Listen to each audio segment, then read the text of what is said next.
Tuhan mau menciptakan manusia yang mirip. Ketika manusia mencoba sama seperti Allah, kenapa tambah diusir? Kesalahannya cuma simpel, cuma makan buah kok. Tapi itu kan dilarang, coy. Kalau dilarang, kenapa manusia ditaruh dekat buah itu?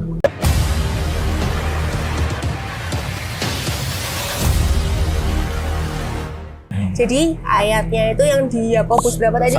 Satu pas Yakobus 1 ayat 12, sorry. Ayat 12 sampai 16. Oke, kalian bisa lihat di situ sendiri ya guys ya. Oke. Nah, terus jadi kira-kira nih ya, selain caramu yang seperti itu, ada cara lain nggak? Tadi kan pertama itu kan dari emosi tuh, ya kan, nemenin pada saat kamu kesepian. Bener. Terus yang kedua itu kan dengan menggunakan logika, tuh materi juga iya kan. Nah, kira-kira apa lagi yang pernah kamu lakuin nih untuk ngebelokin? Biasanya event Valentine.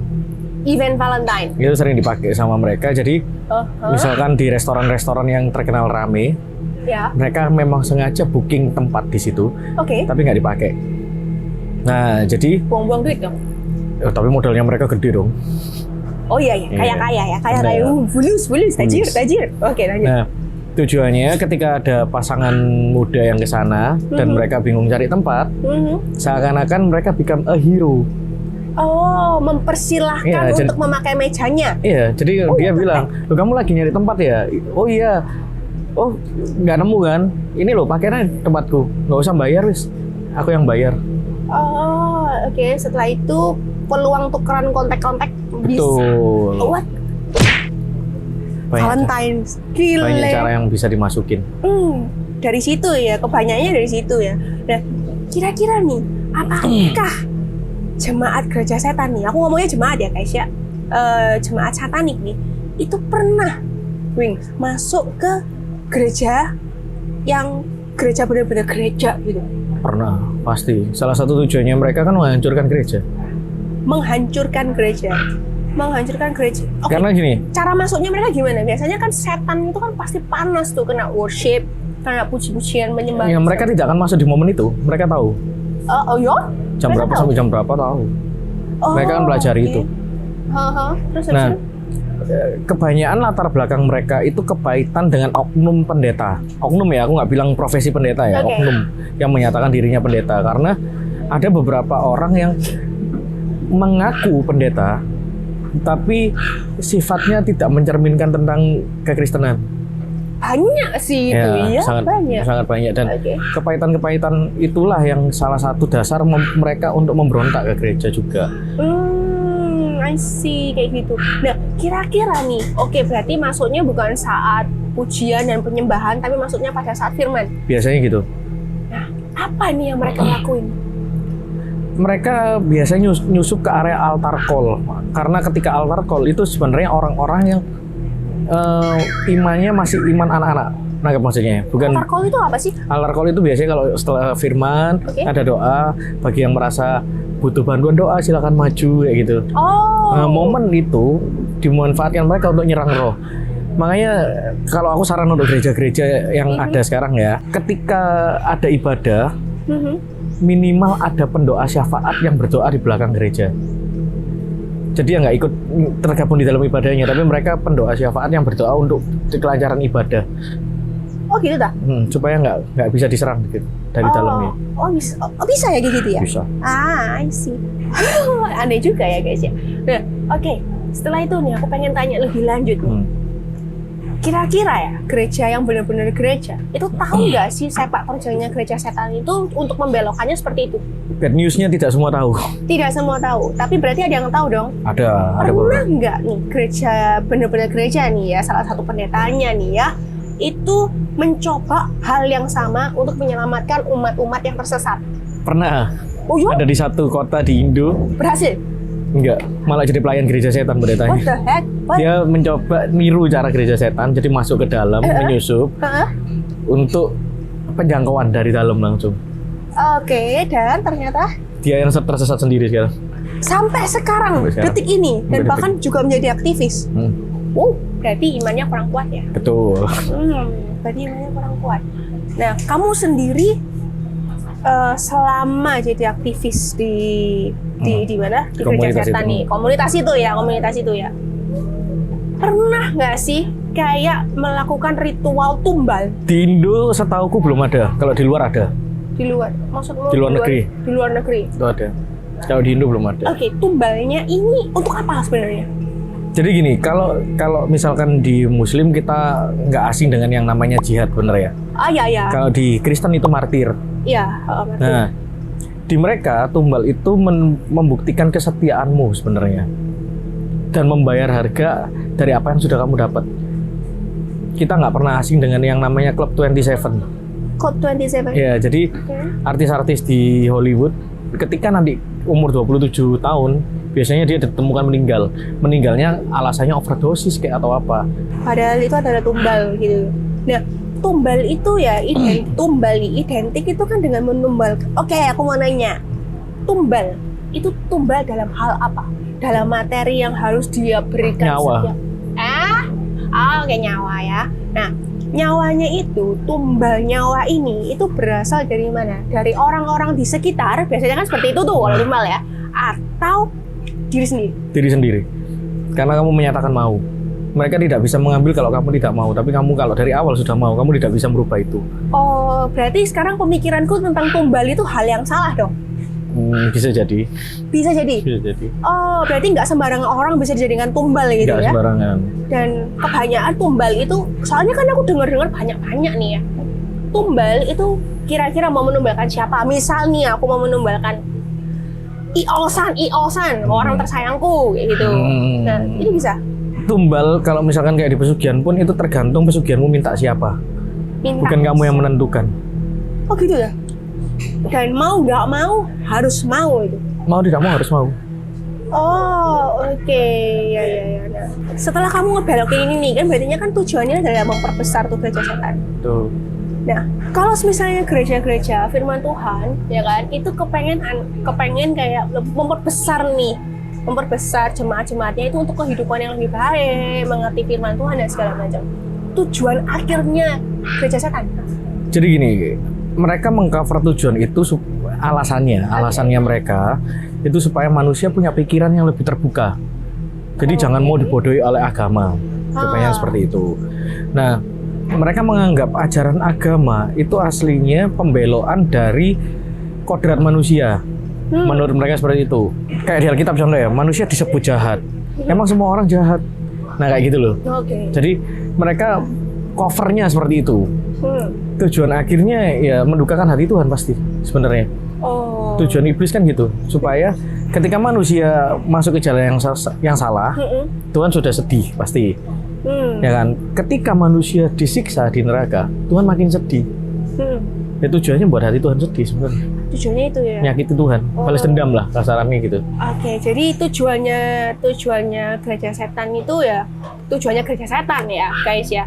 Itu untuk membuat orang-orang ini punya pemikiran yang lebih terbuka dan supaya tujuannya gereja setan itu nggak dibodohin oleh agama. Covernya seperti itu ya. Nanti dikira penistaan agama loh ya, enggak loh ya. Ini enggak ya guys ya, enggak. Jadi tujuannya mereka tuh seperti itu dan kami tuh hanya menceritakan ke kalian ya guys ya. Di garis bawah ini. Wah. Kita tidak mendiskreditkan agama apapun. Iya. Karena agama mengajarkan semua yang baik. Oke. Anak zaman sekarang, hal yang nakal atau pemberontakan itu disebut keren. Dan itu hal yang lumrah sekarang. Hal yang lumrah. Free sex lumrah menurut orang sekarang. Oh ya, karena hampir semua orang melakukan hal itu. Oke. Terus habis itu? Ya, yang penting sekarang gini, gimana cara membangun hubunganmu ke Tuhan dengan cara yang keren itu banyak loh sebenarnya. Contoh, ketika kamu lihat orang kesusahan, kamu bantu sesuai apa yang kamu bisa. Orang lain akan melihat kamu pun bukan orang yang jahat. Kamu akan dinilai bagus loh sama orang. Oh iya. Ya kan? Tapi kebanyakan ketika kita mau ngelakuin itu, orang-orang ngerasa ngapain sih aku kayak gitu? Aku sendiri masih susah. Kadang kan kayak gitu. Padahal cara keren untuk melakukan hal yang baik itu banyak langkahnya. Hal yang baik nggak hanya kamu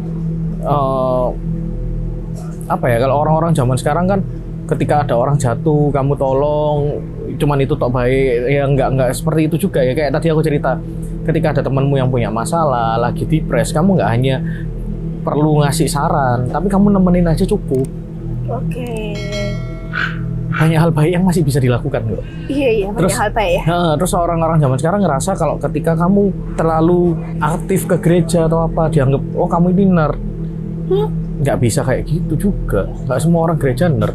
Banyak cara juga untuk mengekspresikan dirimu ke Tuhan. Dan Tuhan tidak pernah membatasi itu selama caramu benar. Kamu kan udah lama nih ya situ di gereja setan nih. Bahkan aktivis pula ya. Dulunya ya. Aku pengen tahu, sepengalamanmu setelah kamu mendapatkan jemaat baru, jemaat yang tersesat ini, perasaanmu seperti apa? Bangga dan senang karena waktu itu ya dapat duit soalnya. Berapa duit? Bisa dapat 500. Satu jemaat dapat berapa duit? Bisa 500.000 waktu itu. Tahun berapa itu? Sekitar 2007 mungkin. 2007 itu 500.000 itu uang sekolahku masih kembalian loh itu. Ya, bener ya? Dulu kita berapa itu uang sekolah? Paling cuma segitu. 200.000 lah, mentok 250 udah mahal dulu. Iya, ya gila itu buat uang sekolah 2 bulan loh. Serius tuh, makan jajan 1 bulan kenyang loh langsung lo. Bisa traktir temen pula. Dianggap berprestasi dan kamu mendapatkan rewardnya itu adalah berupa uang. Betul. Wow, gila Wings. Oke, nah sekarang aku pengen tanya nih. Apa yang membuat kamu kembali ke jalan yang benar lagi? Bukan aku ngomong aku kebenaran nih ya, tidak ya. Tapi menurut ajaran yang sesuai nih. Jadi gini, kebetulan nenekku yang dari papa yang tadi aku cerita waktu dia meninggal aku nggak datang ke pemakaman. Kamu dimimpiin? Nggak, dia itu pendoa. Ya? Dari dulunya dia selalu berdoa untuk cucu-cucunya, biar cucu-cucunya ini jadi orang yang benar. Oke, terus? Nah, mungkin, ya bukan mungkin ya, aku yakin 100% pengaruh doa itu nggak langsung kita rasakan. Tapi ada saatnya doa itu akan menimbulkan tuaian. Menimbulkan tuaian? Iya, kita akan menuai sesuatu dari hasil doa kita. Jadi, waktu itu nenekku itu mungkin sering doa, dan pada suatu titik aku ini merasa, kok aku nggak pernah ke gereja ya? Nggak pernah ke gereja ya? Jadi aku ngerasa akhirnya kok aku nggak pernah ke gereja. Aku nyoba lah ikut ibadah. Kan nggak ada salahnya. Soalnya di situ pun waktu itu aku nggak diajarkan tentang Yesus itu jahat dan lain sebagainya. Nggak pernah aku denger kayak gitu. Cuman ya penyesatan firman secara terselubung lah kasarannya gitu. Bukan langsung penyesatan yang secara terang-terangan. Alkitab salah nggak kayak gitu. Jadi penyesatannya terselubung, mulai mainkan logika kan tadi. Nah akhirnya aku kepingin, kayak aku kangen sama gereja waktu itu. Ada kerinduan? Ada kerinduan. Pada saat apa itu kamu? Ya kondisi masih fine waktu itu, nggak ada kondisi stres, masalah atau apa, nggak ada. Tiba-tiba keinget gitu aja? Gak kepingin. Aku akhirnya ikut ibadah di salah satu gereja di Surabaya. Cuman aku ngerasa ada hal yang aneh. Aku ikut dari awal sampai tengah-tengah ibadah aku nggak nyaman. Aku pulang kayak gitu loh. Jadi itu berlangsung sampai beberapa bulan. Terus pada suatu titik aku memutuskan untuk ikut full dari awal sampai selesai. Ketika aku ngelakuin itu, kayak aku itu ngerasa mau dibunuh orang, ketakutan setengah mati aku di dalam. Nah, cuman mau pulang itu kayak aku nggak bisa. Mau berdiri dari kursi kayak aku nggak bisa, kayak kekunci lah kasarannya gitu, kayak bingung mau ngelakuin apa. Terus singkat cerita, setelah ibadah itu selesai, aku datang ke ruang konseling. Aku cerita. Aku tadi waktu ibadah ngerasa gini. Kebetulan kok konselornya ini mungkin dapat talenta dari Tuhan juga ya. Dia tanya, apa yang kamu lakukan selama ini? Kamu dari mana? Dia langsung nanya gitu. Aku ceritalah detail. Terus dia langsung nanyain aku, kamu pernah mimpi ketemu siapa? Aku kaget loh, kok bisa tahu dia? Ya dia langsung tanya gitu. Nah aku cerita. Penasaran ya? Iya, aku cerita. Aku mimpi ketemu ini, aku sebutin yang tadi namanya. Nah dia tanya, kamu sadar kalau itu nama-nama iblis? Hah? Emang iya? Terus dia ngeluarin handphonenya, ditunjukin. Ini lihat dari Google. Terus aku lihat, iya itu benar, itu nama iblis. Bentar. Nama-nama iblis ya? Yang aku tahu sih Luciferian ya? Lucifer. Emang ada berapa nama iblis, coy? Nah, ada banyak sih. Contoh kayak penguasa di udara namanya Asteroid kayak gitu. Terus ada Beelzebub, Asteroid. Asteroid. Oke. Terus Beelzebub, Baalberit kayak gitu ada banyak. Oh ya banyak. Nah, nih kita flashback lagi nih ya.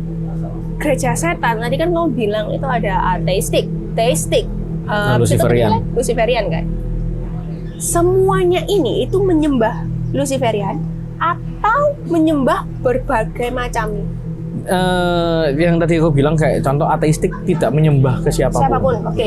Kalau teistik menyembah siapa? Jadi teistik itu punya Tritunggal juga.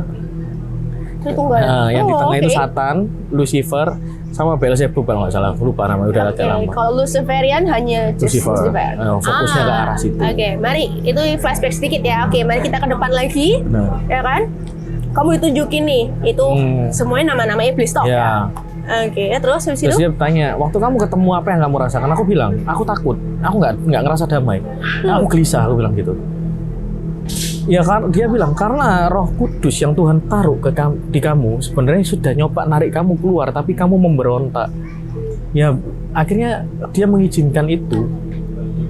Jadi sekarang akhirnya kan kamu tahu jalan yang benar seperti apa. Nah akhirnya aku disarankan untuk doa pelepasan. Aku lakuin itu doa pelepasan.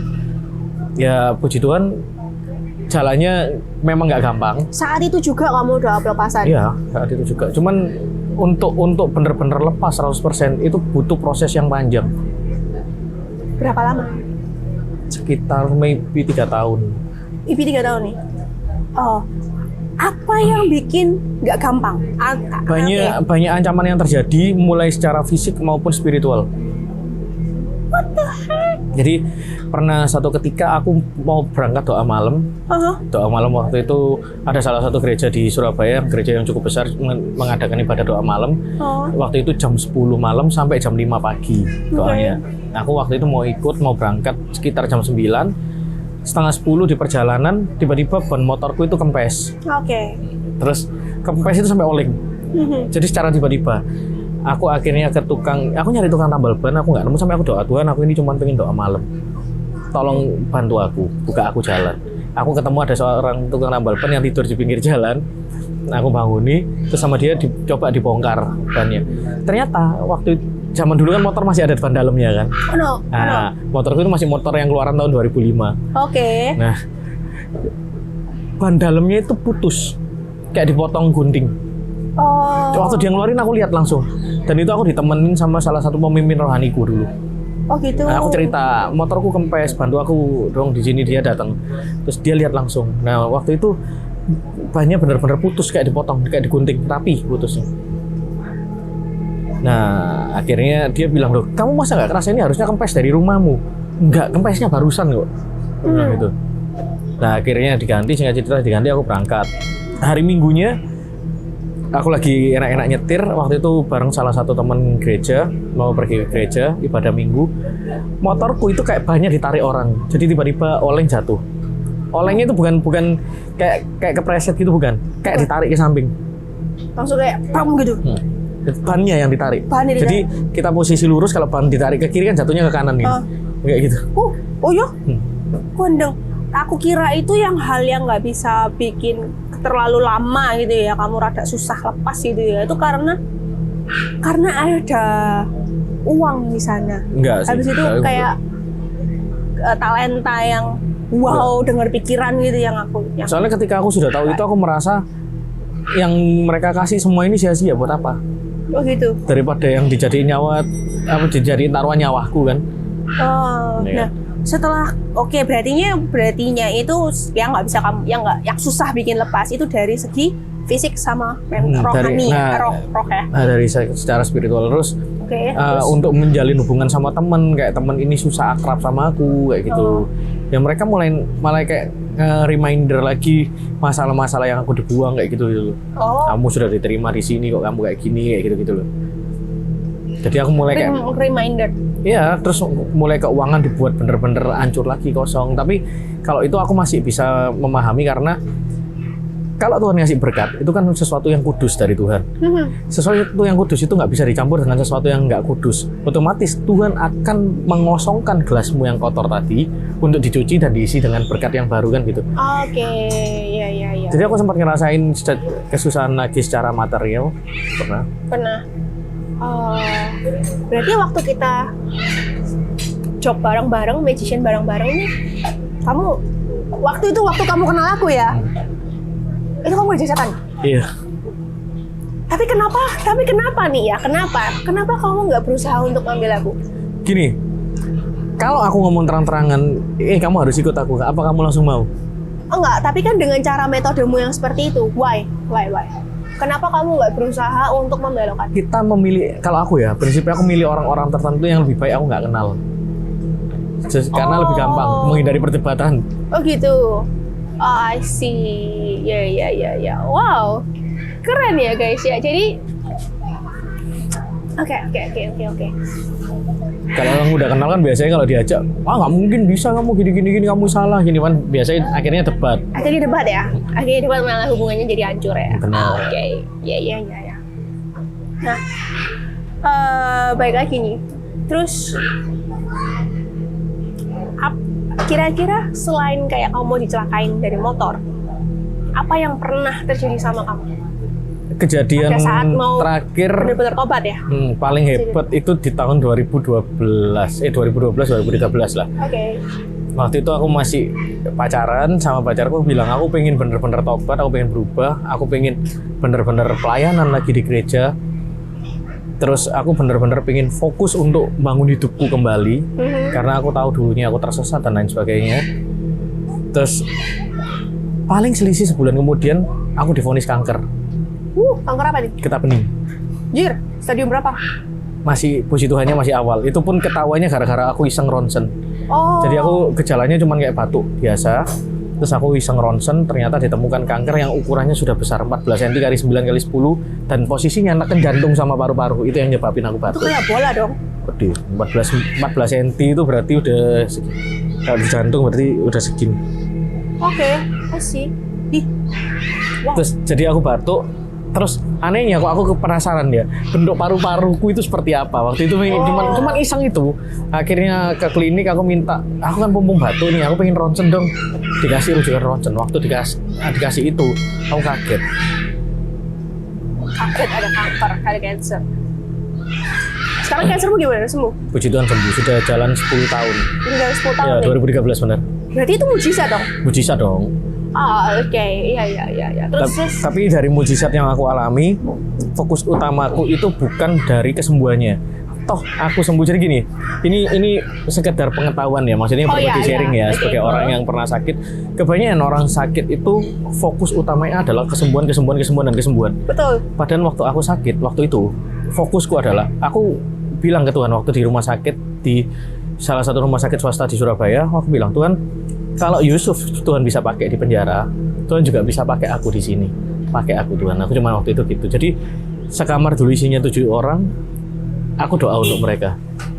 Jadi kamu jalan satu-satu ke rumah nanya-nanya. Bawa tongkat infus. Lu doain gitu, kamu doain gitu. Oh ya? Oh, and then... Tanpa mengkristenisasi siapapun ya. Cuman aku bilang, aku mau bantu doa, boleh nggak? Kalau nggak boleh ya nggak apa-apa.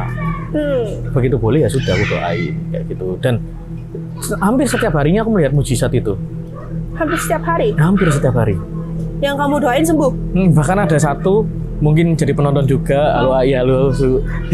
Ada satu susu itu, waktu itu kena, tiba-tiba kayak hilang ingatan, gara-gara jatuh katanya. Gara-gara jatuh? Ya, dibawa ke rumah sakit, dia bahkan nggak inget anaknya siapa, namanya siapa, dia ada di mana, dia nggak inget. Kayak beberapa hari itu ngelindur terus. Nah kebetulan waktu itu dokter untuk syarafnya lagi berhalangan. Jadi sementara dibantu oleh dokter yang lain, sambil nunggu dokter syaraf itu. Mungkin hari kedua, malam kedua ya di rumah sakit itu, kayak waktu itu kan aku dengerin lagu gereja, karena aku tahu aku harus tutup perlindunganku sendiri, maksudnya tutup coverku sendiri supaya nggak ada celah aku untuk ditarik lagi ke satanik kan. Oke. Nah, terus waktu itu aku doa, terus ternyata sama Tuhan itu kayak aku digerakin, coba kamu doa buat susu ini. Aku bawa tongkat infus itu kondisinya malam sekitar jam 9:30. Ai, boleh nggak aku doa buat susu Ternyata Ainya bilang, oh boleh, nggak apa-apa. Ya wes, aku cuma doa simpel, Tuhan. Jadi aku bilang kalau Tuhan, waktu itu aku cuma doa simpel, Tuhan, kalau yang aku baca di Alkitab, Tuhan sayang ke manusia. Aku ini manusia yang jahat. Aku tahu, aku kasihan sama susu ini. Apalagi Tuhan, hatimu pasti tergerak untuk sembuhkan susu ini. Tuhan, aku cuma minta, kalau Tuhan izinkan, tolong beri kesembuhan untuk orang ini. dalam nama Tuhan Yesus, amin. Cuman itu, aku nggak ngerti doa kan waktu itu. Oh ya, oke. Oh, wow, gila. Berarti kamu juga menyelamatkan umat-umat yang baru yang misalnya bukan aku lah, tapi Tuhan lah. Tuhan lah ya. Anggapannya tapi kayak melewati kamu ya, toh. anggapannya gini, kayak aku ini tali yang Tuhan lempar untuk nyelamatin orang yang tenggelam. Berarti kan fokus utama ya yang melakukan penyelamatan itu kan Tuhan. Aku cuma kayak tali. Bener-bener dipakai kamu ya. Waktu itu ya. Wow, amazing. Sampai sekarang sih puji Tuhan. Sampai sekarang Yeah, nih. Wah, pelayanan aku sekarang. Amazing. Nah, terus kamu kena vonis kanker. Perjuangan apa lagi yang harus kamu tempuh supaya kamu benar-benar lepas dari gereja setan Wings? Waktu aku posisi kena kanker, keuangan keluarga aku lagi nggak baik. Sisa uang di ATM tinggal 40.000. Oh, and then? Dan mujizat Tuhan datang tiap hari. Jadi gini, ini fokus utamanya adalah ketika kita menghadapi satu masalah, Tuhan itu nggak langsung menjanjikan jalan keluar, tapi Tuhan itu menjanjikan sesuatu yang lebih, penyertaan. Kalau dibilang penyertaan, itu berarti bukan kamu jalan sendiri, Tuhan bareng kamu, Tuhan gandeng kamu. Dan itu yang aku rasain. Oh ya? Tuhan gandeng aku.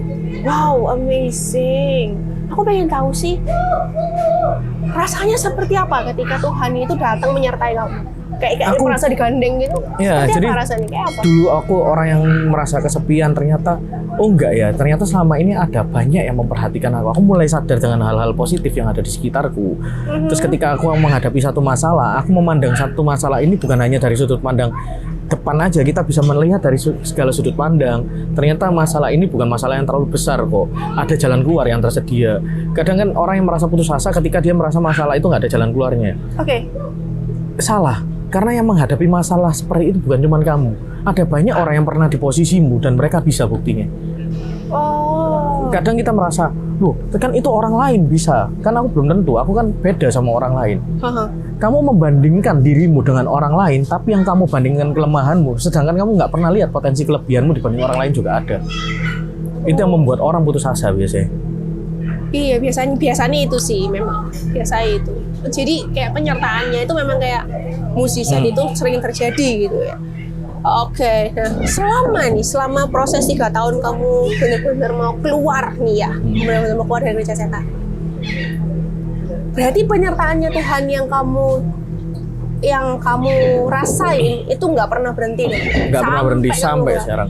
Sampai sekarang bahkan. Oke, hal yang paling ekstrim apa nih?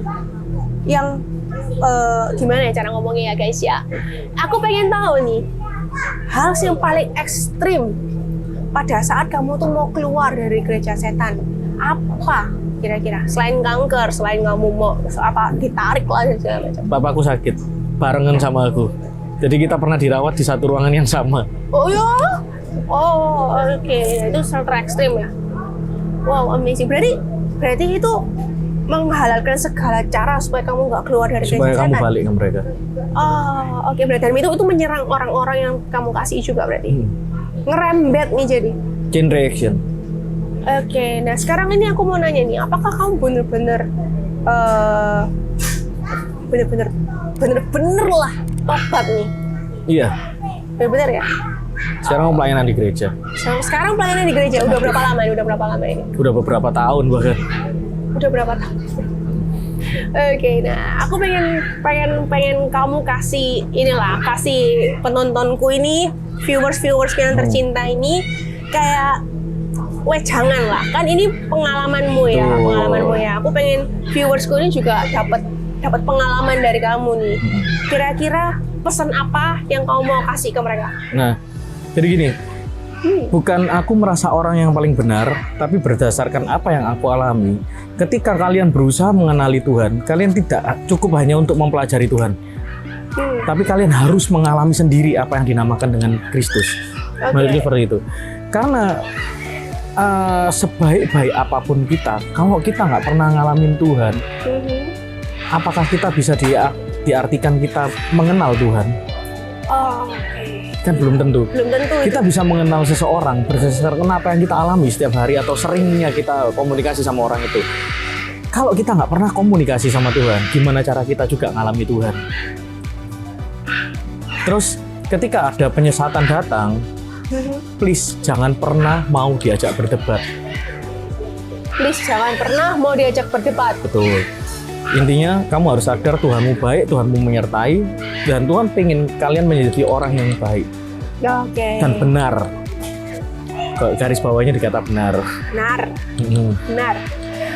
Thank you loh ya. Oke. Oke guys ya, jadi dari selama podcastku ini aku akan ngerangkumin buat kalian ya. Jadi Stefanus Wings ini itu menceritakan pengalamannya, tipe-tipe gereja setan yang tipe-tipe gereja setan, tipe-tipe cara merekrutnya, tipe-tipe orang yang akan direkrut guys ya. Nah, sepengalaman ini sangat menarik banget dan untungnya temanku yang baik ini ya, teman sulapku ini ya guys ya, itu sudah kembali ke jalan yang benar guys ya. Nah, dan ya guys ya, yang aku ceritakan itu hanya tentang pengalaman. Jadi tidak ada penistaan agama ya guys ya di sini. Dan juga guys, kami juga bener-bener full detail buat kalian semua itu ngerti kalau semisalnya ada gereja setan nih, atau enggak komunitasnya, atau enggak umatnya nih ya guys ya, itu mau deketin kamu. Oke? Thank you so much. Keep watching ya guys ya, tetap subscribe, tetap like, tetap stay tune karena aku akan ada banyak video lagi yang lainnya. Oke? Aku Natalia Lim sama Stefanus Wings. Bye.